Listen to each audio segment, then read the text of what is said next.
சட்டப்பேரவையில் எதிரொலித்த டங்ஸ்டன் சுரங்கம் விவகாரத்தின் பின்னணியை விவரிக்கிறது இந்த செய்தி தொகுப்பு. தமிழ்நாட்டின் முதல்வராக இருக்கும் வரை டங்ஸ்டன் சுரங்கம் திட்டத்தை ஒன்றிய அரசு கொண்டுவர முடியாது, அனுமதிக்க மாட்டோம் என முதலமைச்சர் மு.க.ஸ்டாலின் சட்டப்பேரவையில் சூளுரைத்த காட்சிகள் இவ்விவகாரத்தின் வீரியத்தை உணர்த்துகின்றன.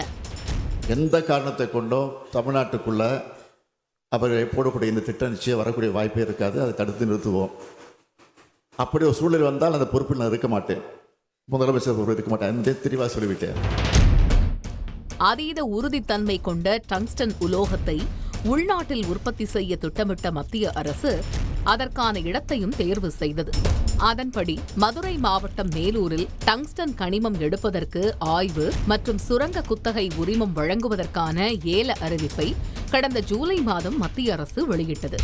இதன் விளைவாக கடந்த நவம்பர் மாதம் 7ஆம் தேதி வேதாந்தாவின் துணை நிறுவனமான இந்துஸ்தான் ஜிங்க் லிமிடெட் நிறுவனத்தை தகுதியான நிறுவனமாக மத்திய சுரங்க அமைச்சகம் தேர்வு செய்த நிலையில் மதுரை நாயக்கர்பட்டியில் டங்ஸ்டன் கனிமம் எடுக்கப்பட உள்ளதாகவும் மத்திய அரசின் அறிவிப்பில் தெரிவித்துள்ளது. அதன்படி மதுரை மாவட்டம் மேலூர் வட்டத்தில் உள்ள நாயக்கர்பட்டி கிராமத்தில் 2015.51 ஹெக்டேர் பரப்பளவில் டங்ஸ்டன் சுரங்கம் அமைய உள்ளதாக சுரங்க அமைச்சகத்தின் செய்திக்குறிப்பில் கூறப்பட்டது. ஆனால் டங்ஸ்டன் சுரங்கம் அமைந்தால் பல்லுயிர் பெருக்க மண்டலமாக அறியப்படும் அரிட்டாப்பட்டி அழியக்கூடும் என அச்சம் தெரிவிக்கின்றனர் கிராம மக்கள். இதனால் டங்ஸ்டன் சுரங்கம் அமைப்பதற்கு எதிராக அரிட்டாப்பட்டி, நாயக்கர்பட்டி, கவட்டயம்பட்டி, எட்டிமங்கலம், வல்லாளப்பட்டி, கிடாரிப்பட்டி, நரசிங்கம்பட்டி உள்ளிட்ட கிராமங்களைச் சேர்ந்த மக்கள் தொடர் போராட்டத்தில் ஈடுபட்டு வருகின்றனர்.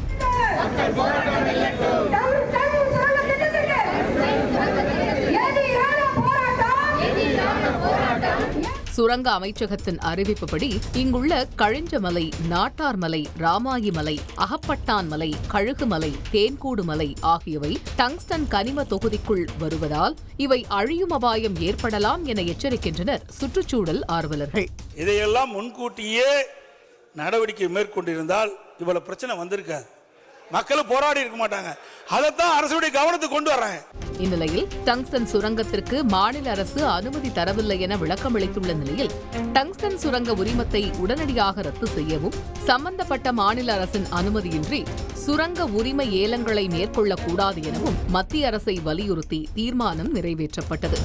இதனை வரவேற்றுள்ள கிராம மக்கள் தீர்மானத்துடன் நிறுத்திவிடாமல் அப்பகுதியை பாதுகாக்கப்பட்ட பகுதியாக அறிவிக்க வேண்டும் என வலியுறுத்துகின்றனர்.